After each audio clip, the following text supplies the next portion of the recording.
بسم الله الرحمن الرحيم الحمد لله رب العالمين والصلاة والسلام على سيدنا محمد وعلى آله وصحبه أجمعين أما بعد. My dear respected students and brothers and watchers, this is the fourth video in the chapter of purification in the school of thought of the Ahnaf. So what we are to do in this video, inshallah ta'ala, to continue from where we reached last time. So the author, may Allah bless him, he said, فصل والاستتار وعدم كشف العورة عمن يراه لازم أثناء الاستنجاء وقضاء الحاجة.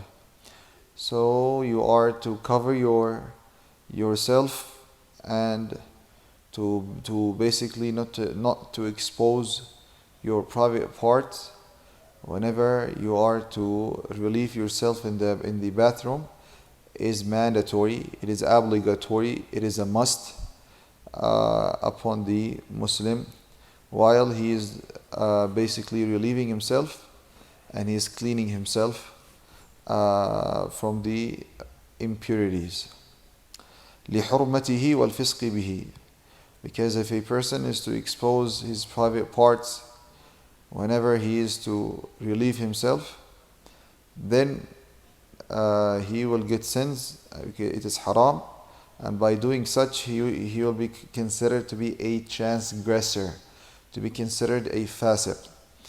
ويستحب عند الخروج تقديم اليمنى. And when a person is to finish relieving himself, as we explained before, by the usage of water, a person, whenever he enters the bathroom, he makes sure that he relieves himself, whether it's urine or stool, and then he uses the water to clean himself from all the impurities and to make sure not even a single drop is staying in his body nor on his clothing. Because if enough amount of impurities stay there, schools of thought, the four schools of thought, they have different opinions, but the consensus, if it reaches a big amount, that will be explained later, inshallah ta'ala. His clothing is basically najis, is impure. So therefore, whenever he makes the prayer, he makes the salah, his salah will not be sahih, will not be valid, and it will be void. That's why we in our Islam, in our religion of Islam, we take care a lot about cleaning oneself. And now they come with technology, and then in medicine they say that whenever a person is to clean himself and to keep himself clean, he'll be away from bacteria and viruses, and thus he's not gonna get sick often. So alhamdulillah ta'ala, our Islam teaches this as it comes in the Sahih Hadith. The Prophet ﷺ said, "At-tahuru shatrul iman," that purification is half of faith, like we have explained before. So it is very, very important that for a person is to relieve himself whenever he goes to the bathroom, and he does not make the urine to stay on his clothing, especially the children, not to let the urine to be basically coming on their clothing, and then they go to the masjid and then they make prayer there. This is not okay. The parents, the Muslims, they need to teach themselves and their family members about how to take care of themselves inside the bathroom and to relieve himself.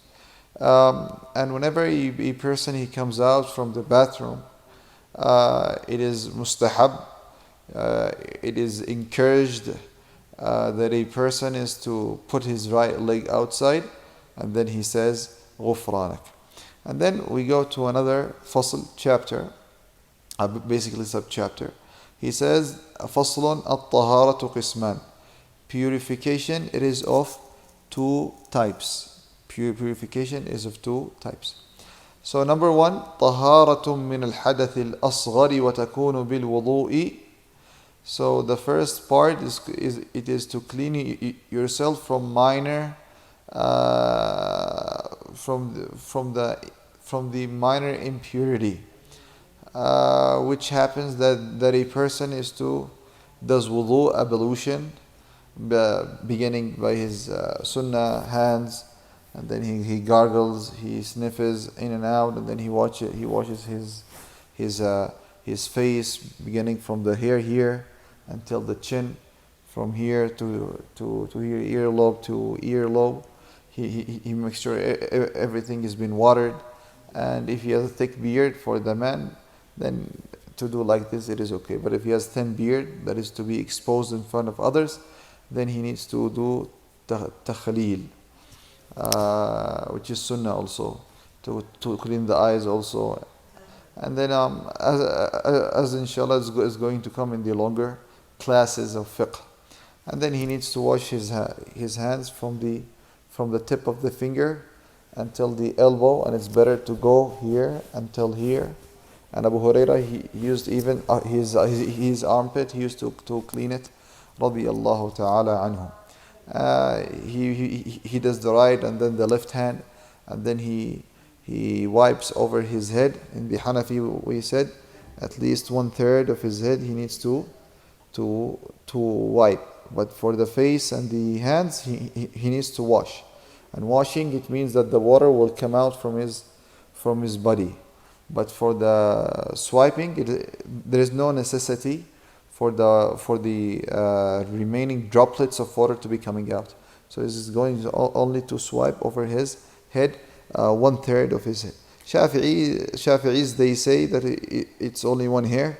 Even if it's one hair, it's okay. Malikis, they see that all the head, it needs to be isti'ab, that to cover all of the head of the person. But as we are studying here Hanafi fiqh, a person needs to wipe 1/3 of his head. And then afterwards he will go to his leg. So his leg, he's going to wash it until his ankle. Okay? So his ankle, he's going to make sure that his ankles are being washed from the front and also from the back. The Prophet ﷺ comes in Hadith Bukhari, وَيْلٌ لِلْأَعْقَابِ مِنَ النَّارِ. So he needs to make sure that his leg is being washed. His legs need to be washed right and left. So this is طهارة من الحدث الأصغر. طهارة من الحدث الأكبر. If there is a big impurity or a big hadath, and in this hadath akbar, a person needs to make a complete wash of his body. And وعند فقد الماء أو العجز عند استعماله يكون التيمم طهارة من الحدثين. So if a person is to have the major impurity, hadath, so that person in this case, he is going to basically going to wash all of his body. Hanafis, they say that it is a must, two things. One is to take water, gargle it, and sniff in and out in the nose. And the second mandation is to wash all part of the body. There are details in this, but we're going to come inshallah in another class inshallah. In case he does not have water, then in this case the person will have inshallah ta'ala to use tayammum, which is basically sand, okay, in the Hanafi fiqh, dirt, sand, which is pure, and doesn't mean that it is not impure. It means that it is pure. There is no stool, urine in it. And he puts his two hands both on it, and then he washes. He swipes his face with this one, and then he does it too on the sand, and then he goes to right to here only, and then he will go with this. Will go here to the left, and then he finishes. This is what second. So this is how a person is to clean himself. And then in case that the water is not there, what is the condition that the water is not there? How many miles? What is distance? What is the time zone? It will all come inshallah ta'ala in the big books inshallah. Second type of tahara, it is taharatun min al-khabath. Tahara from najasa, from something that it is impure. Okay, so basically, just to make the terminology usage to be easier to be understood, hadath asghar and hadath akbar. Hadath asghar, it means that if a person is to pass out gas, it means, and he was in the state of ablution before and the state of purity before, but he passed gas. This is called hadath asghar, minor impurity or like minor unablution. Al-hadath al-akbar, it means major, meaning a person, sperm came out of his body, he slept with his family and like this. In this case, a person will have, it's called major hadath. This hadath, it will be cleansed by making a complete wash, like it was explained before. However, القسم الثاني طهارة من الخبث. This part is to clean, is to pure yourself from something that is very, very impure, najis, okay, like blood, urine, and the saliva of the dog, and it happens by a person to wash his body and to wash his clothing and to wash the place where his prayer is to be done in. So if a person is to have urine in his clothing, he will have to not like before easy going wash, it will be deep wash to make sure that not even a single drop of urine is there, nor blood, and not even what, and not even Allahumma salli wa sallam ala Sayyidina Muhammad, and not even the saliva of the dog. Okay, so this is according to the school of thought of Hanafi, and inshallah ta'ala next fasl. However, moreover, any more detailed question you have, do not hesitate to put it down in the comment, and we will reply to you inshallah ASAP, as you are going to subscribe and like the channel to be keeping up with the inshallah ta'ala with the classes. فصل المحصل للطهارة من الحدث هو المحصل للطهارة المحصل من الطهارة من الحدث هو الماء الطهور. The thing that is going to be used to cause purity and to clean is it is water. To take from to get rid of the major minor hadath, we need water. Tahur water. Tahur water, it means the water that is basically clean in itself, and it causes other things to be cleaned also. So in water we have three types of water: tahur, tahir, najis. Tahur, it means the water that is clean in itself, and it also can clean other impure things. This is called tahur.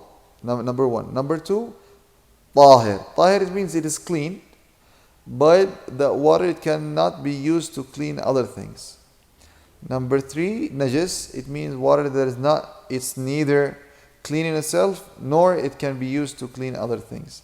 So the only water that it can be used for the ablution and for cleaning oneself to get rid of the hadath, it is what? It is al-ma'u tahur. And this ma' tahur, it is that water which comes from the sky, okay, like water, rain, like ice, and like the small part of ice, and also that water that is coming from the earth. For example, the well and the river and the sea. Okay, so whatever it comes from the sky, we can use it for ablution. Whatever comes out from the earth, we can also use it for ablution. The water. Okay, and then if this is, and then I just made this qaid this wording so that a person will not be thinking I can make ablution by the usage of petrol. This is not okay. So anyways, وإنما يصح التطهير بما ذكر من الماء ما لم يخالطه ما ينجسه أو يخرجه عن طهوريته. So this type of water, these waters that I just mentioned are the waters that can be used for ablution and cleaning oneself. However, if these types of water, rain, ice, river, sea, well, from the earth, we can use them as long as they stay in the state of tahara, state of purity. Once that something impure comes and changes it, or by time things happen to that water, so that it will be out of the state of the purification and tahuriyah, tahur state. If it reaches that state, then we cannot use it for cleaning, inshallah ta'ala. So then, how can we clean the water? How can we refilter the water to be used properly? This, inshallah, will come later on all these questions. So, inshallah ta'ala, if you have any questions, any concerns, do not hesitate to put it down in the comment list, and then, inshallah ta'ala, we will be answering them in the next recording. Jazakumullah khairah for watching and for getting the beneficial knowledge, and we ask Allah to accept it from us as He is always accepting from His slaves. Subhanakallah wa hamdik, ashhadu an la ilaha illa ant, astaghfiruka wa atubu ilayk, walhamdulillahi rabbil alameen.